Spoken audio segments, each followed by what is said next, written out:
The air in the grand foyer was thick with the scent of money and ambition, a cloying perfume of privilege that clung to the damask curtains and settled in the deep pile of the oriental rugs.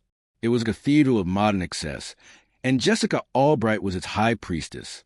Tonight was her ascension, the annual Albright Foundation Charity Gala, an event she had single-handedly willed into the social highlight of the season. Every detail was a testament to her meticulous planning, her relentless drive. From the towering ice sculpture of Swan, weeping softly under bespoke lighting, to the string quartet playing Vivaldi with a polished, almost bored perfection. This was her masterpiece, a carefully constructed monument to her and her husband Michael's success. But in the corner, near the imposing oak staircase, stood a discordant note in her symphony of perfection, a flaw. Her father-in-law, Arthur. To the glittering guests who swept past him, their laughter like the clinking of champagne flutes. He was just an old man, a relic, faded jeans, a plaid shirt that had seen better decades, and a pair of worn-out work boots that seemed to mock the polished marble beneath them. He stood with a quiet stillness that was unnerving in the swirling chaos of the party, his presence a stubborn, silent protest against the evening's curated elegance. Jessica watched him from across the room, her smile a brittle, painted-on thing. A muscle in her jaw twitched. He was a ghost at her feast, a walking, breathing embarrassment. She had pleaded with Michael, her voice escalating from a strained whisper to a sharp command. He can't be here tonight. Not like this. What will people think? Michael, ever the peacemaker, had wrung his hands. Jess, he's my father. He lives here. Then make him stay in his room, she had hissed, her eyes flashing. I don't care. Just get him out of sight. He's ruining everything. But Arthur had emerged, as he always did, drawn by the music or perhaps a sense of paternal duty to watch over his son's house. He didn't mingle. He didn't speak. He just watched, his pale blue eyes holding a deep, unreadable history that made Jessica's skin crawl.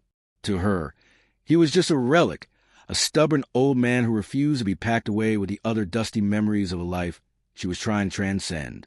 But what she didn't know, what none of them knew, was that this ghost had walked through fires she couldn't imagine, that his hands, now resting calmly at his sides, had shaped history in the shadows. They saw a stooped figure, a man weathered by time. They had no idea they were in the presence of a legend, a quiet professional whose silence held more honor than all the hollow words echoing in that grand, cavernous room. And tonight, that silence was about to be broken. Welcome to our channel, where we believe the deepest rivers flow with the quietest currents, and true strength doesn't need to announce itself. The world is full of heroes hidden in plain sight, men and women who carry the weight of extraordinary deeds with an ordinary grace. If you believe that honor isn't about the medals you show, but the integrity you hold when no one is watching, then you've come to the right place. Make sure you subscribe to our channel and click the notification bell, because you won't want to miss the stories we have to tell. We delve into tales that remind us to look past the surface, to question our snap judgments, and to honor the silent giants who walk among us. Tonight's story is about a father, a son, and a woman who was so blinded by the sparkle of the present that she couldn't see the seismic weight of the past. It's a story about how the truth, once unleashed, can shatter the most carefully constructed illusions. It's a story about what happens when a quiet man is pushed too far, and the world is reminded of who he truly is. Arthur Albright had lived in his son's house for 5 years, ever since Martha, his wife, had passed. It wasn't a choice born of desire, but of quiet necessity. The house, this sprawling testament to modern wealth, had never felt like home. It was a museum, cold and curated, and he was an artifact that didn't fit the collection. His world had shrunk to a small room at the back of the house. Overlooking a manicured garden he was never tempted to walk in. The room was sparse, a reflection of the man himself. A simple bed, a worn leather armchair, and a single, heavy oak chest at the foot of the bed. That chest was his only true possession, a time capsule of a life he never spoke of. Inside, beneath a neatly folded flag, lay the ghosts, medals that were not for display, photographs of young men who never grew old, and a single black-handled fighting knife, its edge still keen. These were not trophies. They were anchors, remnants of a world of grit and sacrifice that felt 1,000,000 miles away from the polished veneer of his current existence. His daughter-in-law, Jessica, moved through her world with the determined velocity of a bullet. She was all sharp angles and sharper ambition, her life a strategic campaign for status. She managed the Albright Foundation, a charity that seemed to produce more glossy brochures than actual aid, and she cultivated her social circle with the precision of a master gardener, pruning away anyone who didn't enhance the overall aesthetic. Arthur, with his quiet grief in his callous hands, was a weed in her perfect garden. She treated him with a carefully polished condescension, her kindness a weapon.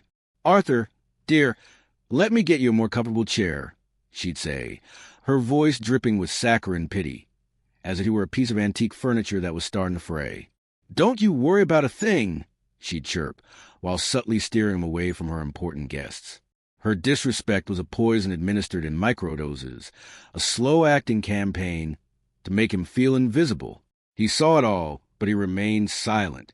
It was a silence born not of weakness, but of a discipline forged in places where a single misplaced word could mean the difference between life and death.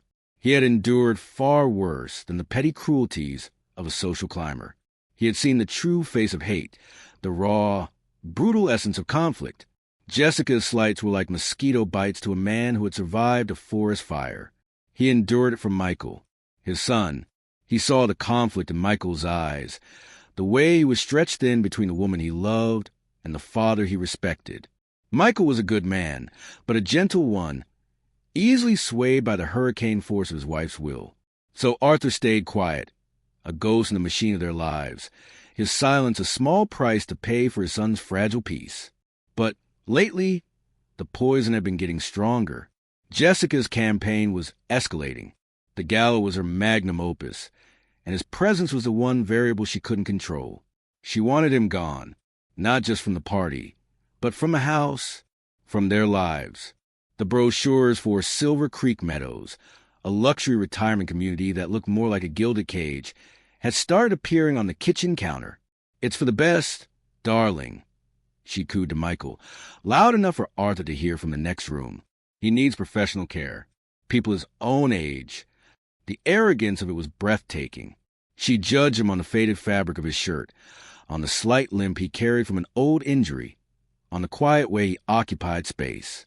She saw a weakness, obsolescence. She had no concept of the man he was, the world he had come from, or the silent oath he had sworn to a flag and a brotherhood of ghosts. She was about to find out, and the lesson would be a brutal one. It would be the only thing he would take from her, the complete and utter demolition of the one thing she truly worshipped, her own reflection. In the glittering, self-congratulatory bubble of the Albright Foundation Charity Gala, Arthur was an island of solemn dignity. He stood apart from the swirling eddies of conversation, his gaze distant, as if watching a film only he could see. He wasn't looking at the guests, but through them, his mind drifting back to other rooms, other gatherings, ones filled not with the clinking of champagne glasses, but with the grim silence of men preparing to step into the unknown. The disrespect, which usually came in subtle waves, had become a tidal force tonight. It began with the seating chart. Jessica, with a flourish of her pen, had relegated him to a small, forgotten table at the very back of the ballroom, next to the swinging doors of the kitchen. It was a clear, unambiguous statement. "You are not one of us. You are an afterthought." Michael had protested weakly. "Jess, he's my father. He should be at our table." Jessica had patted his cheek, her touch as cold as her smile. "Darling, it's for the best. He'll be more comfortable there, less overwhelming for him." The word hung in the air, overwhelming, as if a man who had navigated the treacherous landscapes of entire nations couldn't handle a dinner party. The inciting incident, the moment the Cold War turned hot, happened just as the appetizers were being served. A young, ambitious city councilman, eager to curry favor with Jessica, swaggered over to Arthur's lonely table. He was a man puffed up with unearned importance, his suit too tight, his smile too wide. He glanced at Arthur's simple attire, the weathered lines on his face, and saw an easy target for a bit of casual cruelty, a way to signal his allegiance to Jessica's vision of a flawless world. "Evening, old-timer," the councilman began, his voice loud enough to turn heads. "Enjoying the view from the cheap seats?" Arthur didn't respond. He simply looked at the man, his gaze level and unerringly calm. The councilman, mistaking silence for senility, pressed on. He picked up Arthur's water glass, swirling it like a fine wine. You know, my grandfather, he had a shirt just like that, wore it for gardening. He chuckled, a braying, unpleasant sound. I'm surprised they let you in. Must have mistaken you for the help. The words, sharp and venomous, pierced a bubble of party chatter. A small circle of silence expanded around the table. Jessica, standing near the main stage, saw the confrontation. A flicker of cruel satisfaction crossed her face before she replaced it with a mask of theatrical concern. This was it, the public justification she needed. The final piece of evidence in her case to have him removed. The councilman, emboldened by a small audience, leaned in closer, his voice dropping to a mock-conspiratorial whisper. Look, I'm going to need you to move along, sir. You're bringing down the whole vibe of the place. Okay, Rambo. He placed a condescending hand on Arthur's shoulder. And that's when it happened. Arthur didn't flinch. He didn't speak. He simply moved his left hand, the one that had been resting in his lap, onto the table. It was a slow, deliberate motion.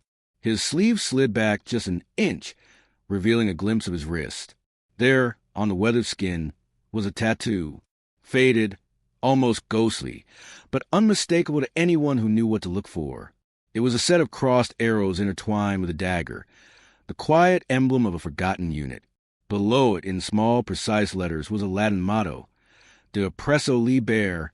To the councilman, it was meaningless, just another old man's faded ink. But across the room, working the event, was a young waiter, a boy named Leo, a cadet in the local ROTC program, a student of military history. His eyes widened. He had seen that symbol before, in a book he wasn't supposed to have, a declassified text on the most elite and secret units in American history. To a unit so shrouded in legend, it was considered a myth by many. He froze, a tray of canapés forgotten in his hand. His heart began to hammer against his ribs. It couldn't be. Could it? The quiet old man in the corner, the one everyone was dismissing?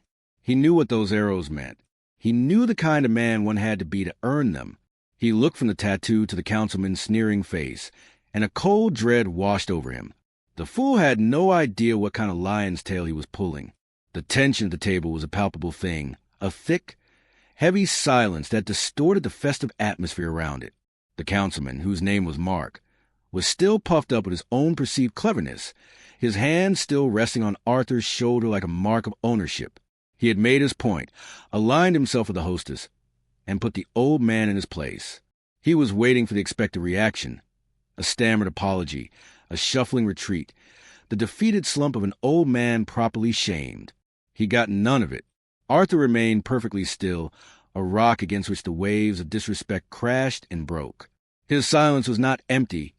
It was heavy, filled with the power that Mark, in his shallow world of backroom deals and public photo ops, could not comprehend.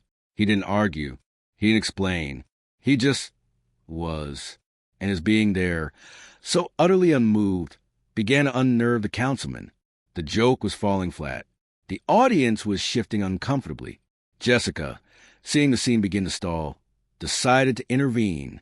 It was time to escalate, to solidify her position as the gracious but firm matriarch of this house. She glided toward the table, her expression a perfect blend of concern and authority. "Is there a problem here, Mark?" she asked, her voice smooth as silk, but with an undercurrent of steel. She didn't look at Arthur, a deliberate and final dismissal. Mark straightened up, relieved to have his patron arrive. "Jessica, thank you. I was just suggesting to your guest that perhaps he's had a long night.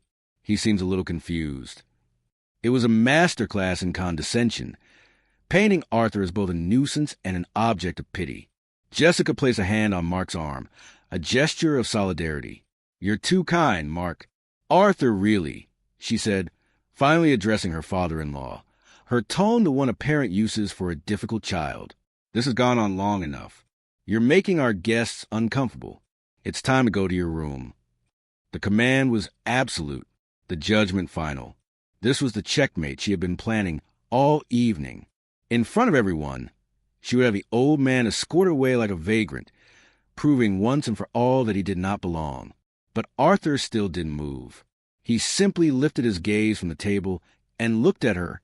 His eyes were clear, and for the first time that evening, they held a flicker of something other than passive observation. It was a cold, hard glint of something ancient and dangerous, a silent challenge. And in that moment, the young waiter Leo, the ROTC cadet, began to move. He couldn't help himself.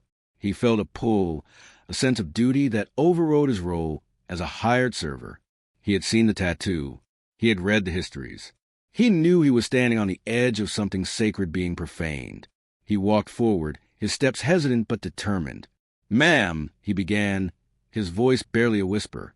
"Mrs. Albright, I don't think—" Jessica cut him off with a withering glare. "Excuse me? Do I know you?" "No, ma'am," Leo stammered, his face flushing. I work for the caterer. But that man," the tattoo on his wrist. Jessica's laugh was sharp and brittle. "What are you talking about? Are you part of the entertainment? Go back to the kitchen. Now!" She turned back to Arthur, her patience gone, her voice dropping to a venomous whisper. "I am not going to ask you again. Get up." She gestured to two burly security guards who had been hovering near the entrance, a contingency she had planned for. They began to walk forward, their large frames parting the crowd. The public humiliation was about to be complete. To the onlookers, it was a sad, uncomfortable scene, a powerful woman having to deal with a troublesome, senile relative. But to Leo, it was a sacrilege. The guards were approaching a man who had earned the right to be honored, to be revered. They were walking toward a ghost, a legend from the pages of history books that were still classified. Leo felt a surge of desperate courage. He had to do something. He opened his mouth again, not knowing what he would say, only that he had to try. But no words were necessary, because at that exact moment, the grand double doors of the foyer swung open with a resounding boom, silencing the quartet and causing every head to turn. The arrival was not quiet. It was an announcement. The air itself seemed to crackle and shift, the temperature in the room dropping several degrees. Framed in the doorway was a man who commanded respect with his very presence. He was tall and broad-shouldered, wearing the immaculate dress uniform of a 4-star general of the United States Army. Medals glittered on his chest like a constellation of valor, a testament to a life spent in service and command. The Medal of Honor hung at his neck, its simple blue ribbon a stark contrast to a galaxy of other awards. For 5, this was not a man who asked for attention. He received it, absolutely and unconditionally. This was General James Ironclad Hawthorne, the keynote speaker for the evening, the man Jessica had been courting for months, the centerpiece of her entire event. He was flanked by 2 aides, both colonels, who moved with the quiet efficiency of men accustomed to orbiting a center of immense gravity. Their eyes scanned the room with a practiced, assessing gaze, missing nothing. The chatter in the room died instantly, replaced by a wave of hushed awe and reverence. The security guards, halfway to Arthur's table, froze in their tracks, their bravado evaporating like mist. They were no longer security. They were civilians in the presence of overwhelming authority. Jessica's face would have been a mask of righteous fury, transformed in a heartbeat. A brilliant, sycophantic smile bloomed as she turned to greet her guest of honor. This was the apex of her evening, the validation of all her efforts. The general's presence consecrated her event, elevating it from a simple high society fundraiser to something of national importance. She began to stride toward him, her hand outstretched, her voice ready with a perfectly rehearsed welcome. "General Hawthorne, what an absolute honor. We are so thrilled to have you." But the general wasn't looking at her. His eyes, sharp and piercing, were fixed on the back of the room. They swept past the councilman, past Jessica, and landed on a stooped figure in the plaid shirt.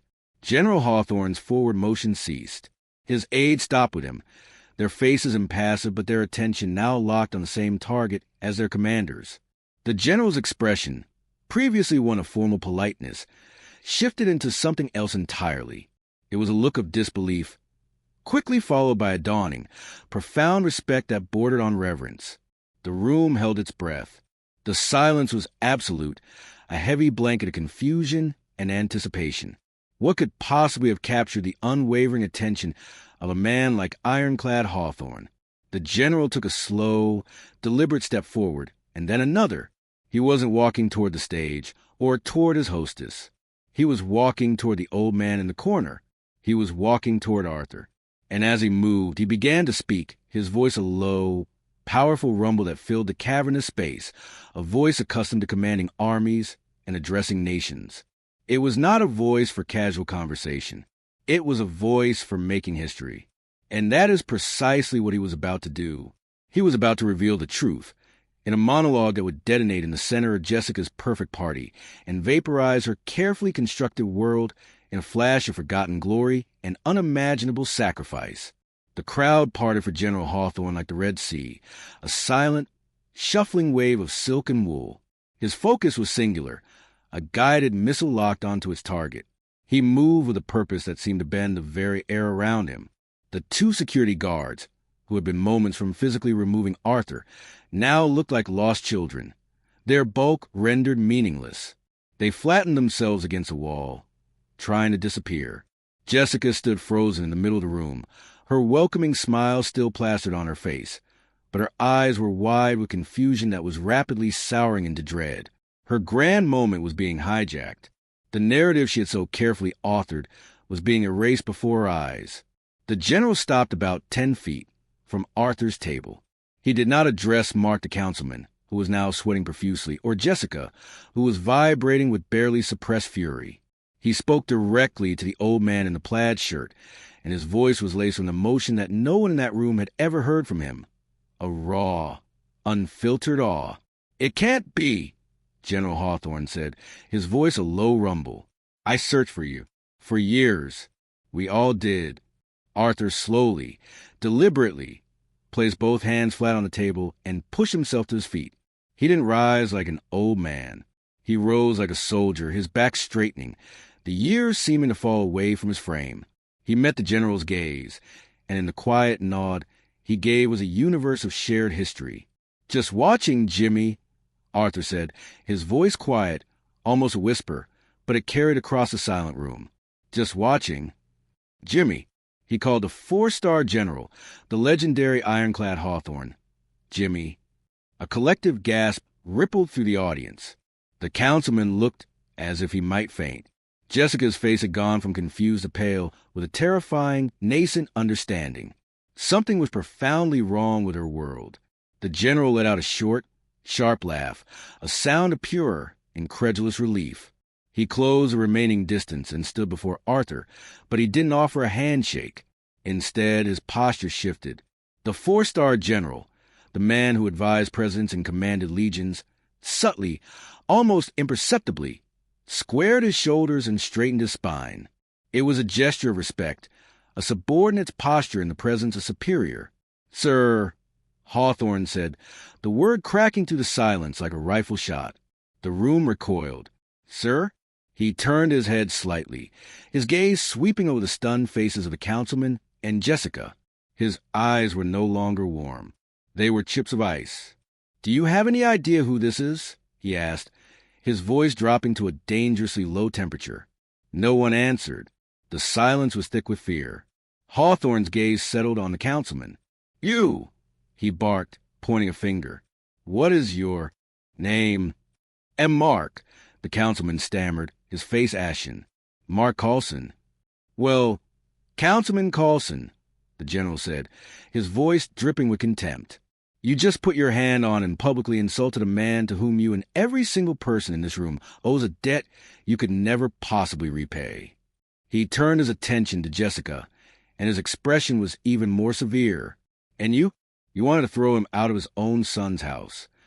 Jessica opened her mouth, but no sound came out. Her social armor had been shattered, and she stood exposed and terrified. The general turned back to Arthur, his voice softening once more with that profound reverence. He gestured to the faded tattoo on Arthur's wrist, the crossed arrows and the dagger. "3. There are children in this country who read about this insignia in history books, books that are still mostly classified. They studied at West Point as the pinnacle of courage and unconventional warfare. They call the men who wore it The ghosts seem, because they operate in the spaces between worlds, in the shadows where history is truly made. 2. 6. He began his monologue, a torrent of truth that washed over the stunned room. His voice was a narrator of forgotten epic. This man, who you see in a plaid shirt and old boots, is Sergeant Major Arthur Ghost Albright. He was a senior non-commissioned officer of Project Icarus, a unit so secret that the government still officially denies its existence. He is a quiet professional, a name his unit earned because their deeds were never meant for headlines or parades. 2. Hawthorne took a deep breath, his eyes seeing things far beyond the gilded ballroom. I am a 4-star general. I have the Medal of Honor, but I am not fit to carry this man's rucksack. I am alive tonight, standing in this room, for one reason and one reason only, because on a frozen ridge in a country most of you couldn't find on a map, then Sergeant Albright refused to leave me behind. My team was compromised, overrun. I was wounded, bleeding out in the snow. The call came down from command. The asset is lost. Evac is scrubbed. Withdraw. That was the order. It was a death sentence. The general's voice thickened with emotion. And this man, this quiet man, he uttered 5 words that have been seared into my memory ever since. We don't leave our own. He disobeyed a direct order from on high. He carried me, a bleeding, half-conscious lieutenant, on his back for 2 days and 2 nights through enemy territory. He fought off patrols, navigated by the stars, and kept me alive with nothing but sheer force of will. He didn't speak. He didn't complain. He just carried on. When they finally found us, he wasn't just carrying me. He was carrying 2 other wounded men from my team as well. 3 men, 48 hours. He made it. We made it. Hawthorne paused, letting the weight of his words settle into the now hallowed silence. He looked around the room, at the sea of shocked, humble faces. That was one mission. One, his file, if it were ever declassified, would read like a work of military fiction. He was the tip of the spear in every major conflict for 30 years. 7, he dismantled terror cells before the world even knew their names. He rescued hostages from fortified compounds the history books will never mention. He is a recipient of not 1, but 3 Distinguished Service Crosses, the nation's second highest award for valor. 8, he has more Bronze Stars for heroism than I have fingers and toes. He has a Purple Heart with so many oak leaf clusters it's a small forest. 5, he speaks 6 languages fluently, is a master of every form of combat known to man, and is one of the most decorated soldiers in the history of the United States Army. He is a living legend. The general finally turned his full, wrathful attention back to Jessica and the councilman. And you called him Rambo. You dismissed him. You wanted him gone. He shook his head in disgust. You are not in the presence of an old man. You are in the presence of greatness. True greatness. The kind that doesn't need a fancy suit or a big house to prove its worth. The kind that is forged in fire and sacrifice and lives in quiet humility. You wanted him gone, so I will take the only thing that seems to matter to you.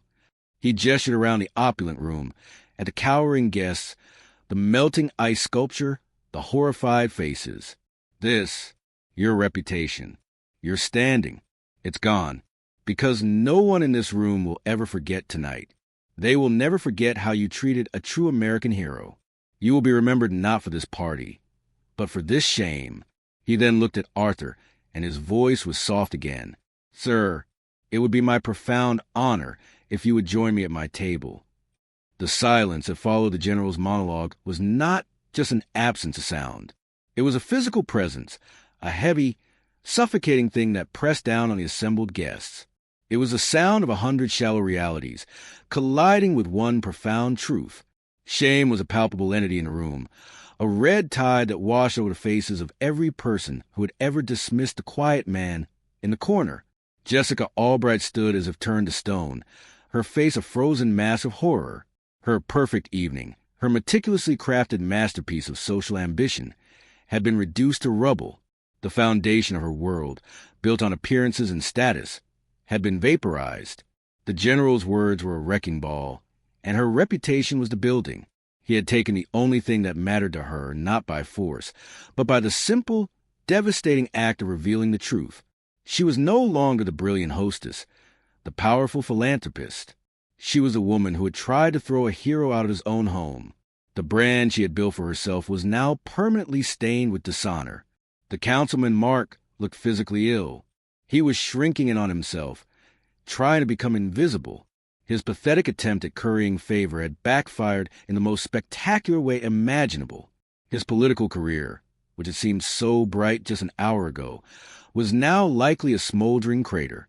Every eye in the room was on him and Jessica, and there was no pity in their gaze, only a cold, righteous contempt. The two security guards who had been approaching Arthur now seemed to be trying to melt into the wallpaper. Their faces were flushed with a mixture of embarrassment and awe. They had almost laid hands on Sergeant Major Arthur Ghost Albright. The thought was enough to make them break out in a cold sweat. Amidst the wreckage of Jessica's social standing, the young waiter, Leo, stood tall. Tears were streaming down his face, silent tears of vindication and profound respect. He had been the first to see, the first to suspect. He was the observer, the audience surrogate, and the emotional climax of the reveal was washing through him. He looked at Arthur not just as a man, but as a living embodiment of every ideal he held dear: courage, humility, and unwavering honor. He would carry this story for the rest of his life. Michael, Arthur's son, finally broke his paralysis. He stepped forward, his face a canvas of conflicting emotions: shame at his own weakness, fury at his wife's cruelty, and an overwhelming, heartbreaking pride in the father he realized he never truly knew. He walked past Jessica without a glance and stood before Arthur.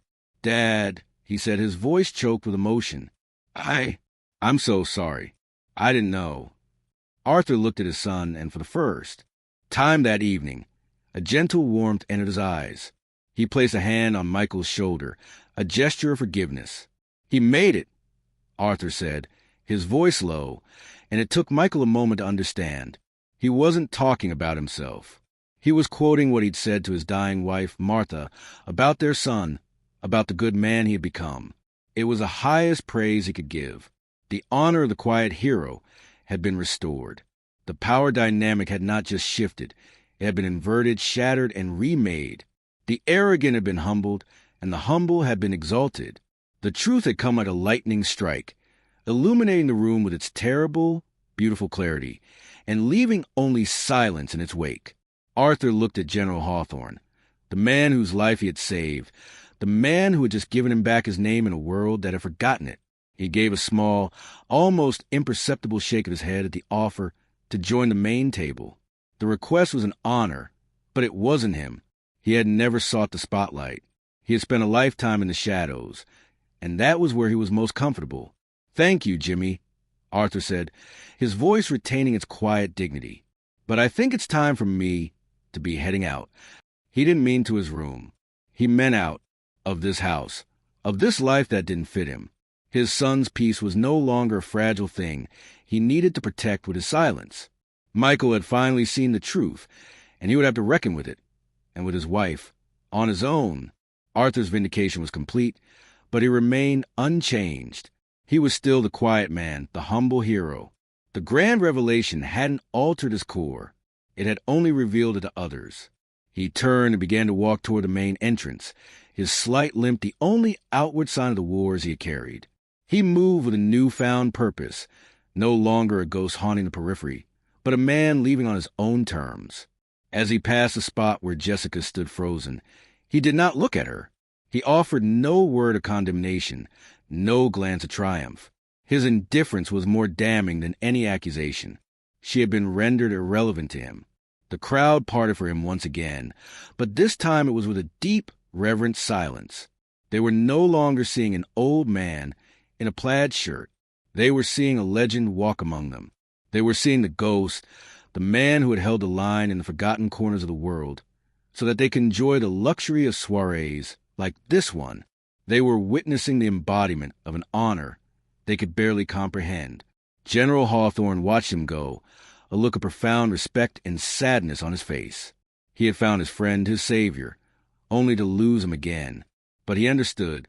Men like Arthur Albright weren't meant for this world of glittering surfaces and hollow praise. They belonged to a different tribe, a brotherhood of shadows. As Arthur reached the door, Leo, the young waiter, stepped forward. He couldn't stop himself.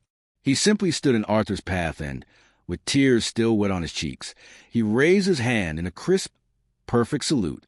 It was a breach of all protocol, but it was the most honest gesture the entire evening. Arthur stopped. He looked at the young cadet, truly looked at him, and saw the future. He saw the legacy of honor being passed on. He gave the boy a single, slow nod of acknowledgement. It was a benediction. Then he turned and walked out the door, disappearing into the quiet anonymity of the night, leaving behind a shattered party and a lesson that would echo in that grand ballroom for years to come. The lesson was simple yet profound, that true honor is not in what people see, but in who you are when no one is watching, that heroes are not always in uniform, and that sometimes the quietest, most unassuming people carry the greatest weight and the brightest glory.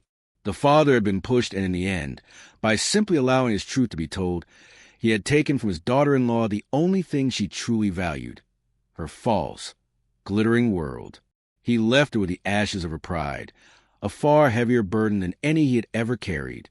What does it truly mean to honor those who have served? Is it enough to offer a simple thank you? Or does it require something more? Does it require us to look past our own assumptions, to see the history that walks beside us every day in the quiet dignity of an old man in a faded plaid shirt? We believe that true respect lies in understanding, in listening to the stories that are not always told, and in recognizing the immense weight of the sacrifices made in silence. The world is full of people like Jessica, who judge by the surface, by the glitter of wealth and status. But the world is held together by people like Arthur, the quiet professionals, the ghosts who stand to watch while others sleep. Tell us what you think in the comments below. What did this story make you feel? Have you ever misjudged someone only to discover they were more than they appeared? Your stories and your insights are what make this community strong. And if the story of quiet heroism and righteous vindication moved you, if it reminded you that the most important battles are often the ones fought in the human heart, then please give this video a like and subscribe to our channel for more tales that honor the hidden giants among us. Click that notification bell so you never miss a story. Thank you for watching, and thank you for listening to The Silence.